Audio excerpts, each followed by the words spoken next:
Long ago, before the end of days, a terrible secret waited in the cold north. A whisper ran through the skies and across the lands. It said the world would not end by fire or sword, but by the jaws of a wolf born of shadow, trickery, and chaos. Its name was Fenrir. Fenrir was no ordinary wolf. Even before he was born, the gods feared him. His eyes, when they finally opened, were dark and glowing like burning coals. Every glance from those eyes made the gods shiver. They knew something powerful and dangerous had come into their world. He did not grow like normal wolves. With each day, he became bigger and stronger. His fangs were sharp as knives, his claws dug deep into the earth, and his howl shook the air. Fenrir was not just a wolf. He was a force of nature, wild and untamed. Odin, the All-Father, kept Fenrir close. Maybe he thought he could tame the wolf. Maybe he believed he could control fate itself. Fenrir grew up in the shining halls of Asgard, playing and resting among the gods. Yet every laugh, every howl, every step of the wolf reminded them of the prophecy. This wolf would one day bring destruction. The gods whispered in secret. "He is Loki's son," one said.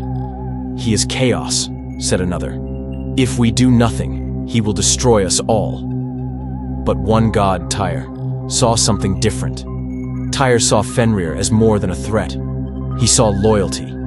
He saw a creature who trusted him, who loved him. When Fenrir played, it was Tyr he gently bit. When Fenrir slept, he curled beside Tyr. Fenrir's eyes softened only for him. Tyr was the wolf's friend. Yet friendship cannot stop fate. The prophecy was clear. Fenrir would break free, devour the sun, and even swallow Odin. And when the world burned, the age of gods would end. This is the story of Fenrir, the wolf who would end the world. Fenrir grew faster than anyone expected. Each day, he became stronger, faster, bigger. The golden halls of Asgard, once bright and peaceful, now shook with the echo of his mighty paws. The gods watched him carefully. Every growl, every sniff, every playful leap reminded them of the prophecy they could not ignore. Yet Fenrir did not know he was feared. To him, Asgard was home. The gods were family, and Tyr was his closest friend. He ran through the halls, chasing shadows and light, his tail sweeping over golden pillars. He pounced, he leaped, and sometimes he even gently nipped at Tyr's hand in play. To Fenrir, it was all innocent. To the gods, it was terrifying. They tried to hide their fear. They tried to act calm, but Fenrir could feel it. Every tense glance, every whispered conversation, every prayer muttered behind closed doors, it all reached him. Yet he did not understand betrayal. Not yet. He only felt love, curiosity, and a hunger for freedom. Then came the day when the gods realized Fenrir had grown too powerful. He could crush a giant tree with a single paw. He could leap across rivers in a single bound. His jaws could snap boulders in two.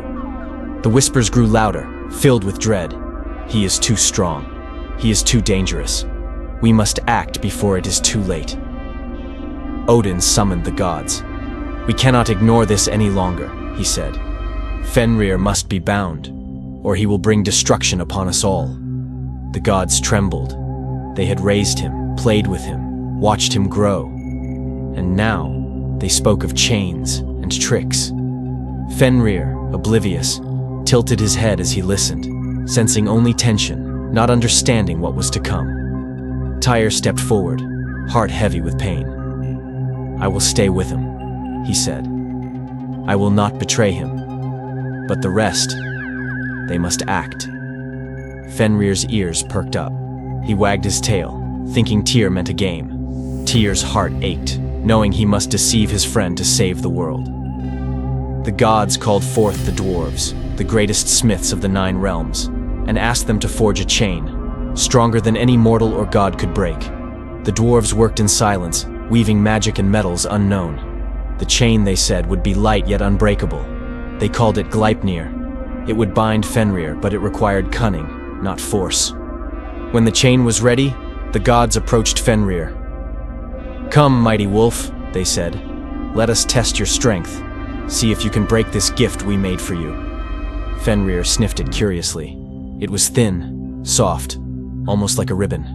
He laughed with a low, rumbling sound, thinking it a toy. He took it in his mouth and shook it. Nothing happened. It did not hurt. It did not resist. He barked, thinking this was the greatest game ever.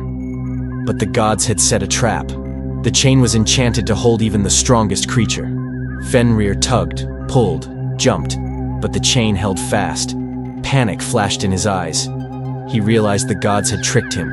Rage and fear filled his heart. He howled, a sound so fierce it echoed through the mountains and made the rivers tremble. "Release me!" Fenrir roared. "You betray me!" Tyr stepped forward. Fenrir saw only his friend. Tyr placed his hand in Fenrir's mouth. The wolf froze, sensing trust and betrayal. With a terrible snap, Tyr's hand was gone, bitten clean from the wolf's jaws. Fenrir yelped, shook the chain, but it would not break. He thrashed, the gods holding back their fear, knowing the prophecy had begun its cruel work. And so Fenrir, bound by Gleipnir, was left in the shadows. The gods returned to their halls, uneasy and trembling, for they knew that one day the wolf would break free, and nothing would stop him.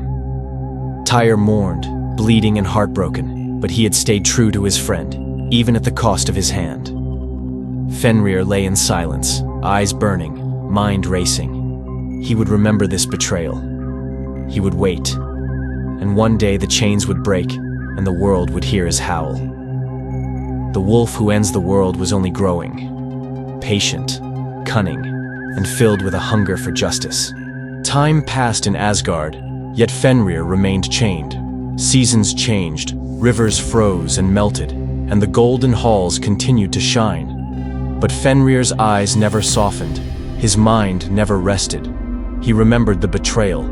Every god who passed by felt the weight of his gaze, a silent warning of the storm to come. Though bound, Fenrir grew in patience and cunning. He watched the world from his chains, studying the movements of gods and men alike. He learned their strengths, their weaknesses, their fears.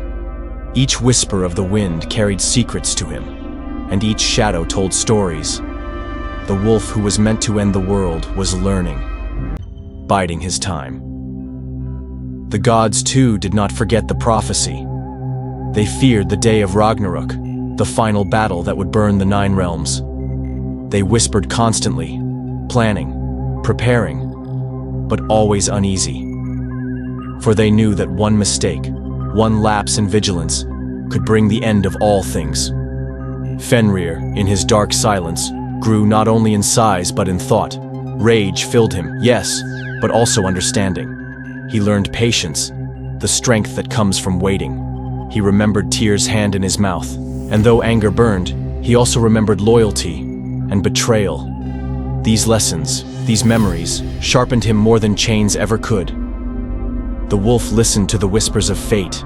The Norns, the weavers of destiny, had spun a thread that could not be cut. They had foreseen Fenrir's rise, his freedom, and his final vengeance. Every day, every night, the wolf's heart beat in rhythm with the prophecy. He knew it would come, the day when the chains would break and the world would tremble at his paws. In Asgard, the gods tried to live in false peace. They built walls, raised armies, and trained endlessly. But no weapon, no spell, no army could truly contain what was coming. Fenrir was not just a wolf. He was an idea, a force, a destiny waiting to be fulfilled. And soon, the chains would fall. Legends began to stir in the mortal world. Men whispered of a great wolf who would devour the sun, who would rise during the end of days. Farmers looked nervously to the forests. Hunters told stories by firelight. Even the bravest warriors felt a chill when Fenrir's name was spoken. Though he slept in Asgard, his legend had already begun. And then came the signs. The skies darkened, stars fell, the earth trembled. Fenrir's howl, carried by the wind, reached every corner of Midgard and beyond. The wolf was patient, yes, but even patience has a breaking point. And Fenrir, chained though he was, felt it. Soon, the world would hear him roar. Every god in Asgard felt it too. Odin, the All-Father, sat upon his throne, eyes clouded with worry. Even Thor, the Thunderer, tightened his grip on Mjolnir, sensing the storm that would not be delayed. They knew Fenrir was waiting, watching, readying himself for the day of Ragnarök. Fenrir's chains held for now, but chains cannot bind destiny forever. And in the silence of his prison, the wolf's mind roared with fury, wisdom, and power. One day, the bonds would fall. One day, the world would witness the fury of Fenrir, the wolf destined to end all things. And when that day came, the 9 realms would tremble, and the heavens themselves would shiver before his might. The day finally came when the air itself seemed to hold its breath. The skies darkened with heavy clouds, and the winds carried a distant, ominous howl. Fenrir, chained for what felt like 1,000 years, felt a surge of power ripple through his massive body. The chains, Gleipnir, enchanted and strong, trembled under his fury. He had waited. He had endured betrayal. He had learned patience, cunning, and strength beyond measure. And now, the moment of destiny was upon him. His eyes burned like molten gold. Every muscle in his massive body coiled with tension. Every heartbeat echoed with the promise of vengeance. With a sudden roar that split the clouds and shook the mountains, Fenrir lunged. Gleipnir, the magical chain, strained and twisted. The gods watched in terror, their eyes wide with fear, knowing that prophecy was about to unfold. Tyr's hand had been lost to loyalty, but even he could not hold back what was coming. The wolf pulled, twisted, and snapped. Sparks of magic flew like lightning, and for a moment, it seemed the chain would hold. But Fenrir's power was more than strength. It was destiny. With one final, earth-shaking heave, Gleipnir broke, snapping like twigs. Fenrir was free. He shook himself, and the sound was like thunder rolling across the heavens. Trees bent, rivers churned, and mountains seemed to quiver. Fenrir's eyes, blazing with fury, scanned the gods who had betrayed him. Every glance was a promise. The world would feel his wrath. Odin, All-Father, stepped forward, holding his spear Gungnir, but even he knew words and weapons were not enough. "Fenrir," he shouted, "the end is not yet. You may rage, but the prophecy binds us all." Fenrir answered with a roar that shook the stars, a sound that carried the weight of centuries of betrayal and the hunger for justice. The wolf ran. Every step tore the earth. Every breath sent storms across the skies. The 9 realms trembled. Midgard, the world of men, shivered beneath his paws. No forest, no mountain, no river could hold him. He was pure power and fury, unstoppable, and terrifying. And then he saw Odin, the god who had tried to control him. Fenrir's jaws opened wide, larger than the gates of Asgard itself. The roar of the wolf was deafening, a warning, a final echo before the world would change forever. Fenrir leapt, and the heavens seemed to shatter with the sound of destiny being fulfilled. The battle had begun. The wolf who was chained, betrayed, and underestimated was now free. The skies rained fire and lightning. The mountains cracked. And Fenrir, the wolf who would end the world, ran toward his fate, unstoppable, unrelenting, unforgettable. Every being, god or mortal, would remember this day. Every eye would see the fury of the wolf. The prophecy of Ragnarök was no longer a whisper. It was roaring across the 9 realms, and Fenrir was its herald, its destroyer, its unstoppable force. The battle raged across the skies and earth. Lightning clashed with thunder, fire scorched the mountains, and the very ground shook with every step of Fenrir. The wolf, mighty and relentless, fulfilled the prophecy. Odin fell, the heavens trembled, and the world was forever changed. But even in victory, there was a silence that followed the roar. Fenrir, the wolf who had been chained, betrayed, and feared, paused atop a mountain. The winds carried the echoes of what had passed, the screams of gods, the cries of men, the whispers of destiny. The wolf's eyes, burning yet calm, looked toward the horizon. He was free, unstoppable, but not mindless. He was more than a beast. He was a legend, a force of nature that would live forever in stories, whispers, and the hearts of those who feared and revered him alike. And so, Fenrir vanished into the shadows of the world, a ghost of power and fury, a reminder that even the greatest chains cannot hold destiny. His howl would echo through time, through forests, mountains, and rivers, reminding all who heard it that some forces cannot be tamed, some fates cannot be avoided, and some legends never die. This is Fenrir, the wolf who ended the world, the wolf who cannot be forgotten, the wolf whose story will live as long as fear, courage, and wonder exist in the hearts of all who dare to remember. And as the winds carry his howl across the realms, one truth remains: legends are never truly gone, and some wolves are eternal.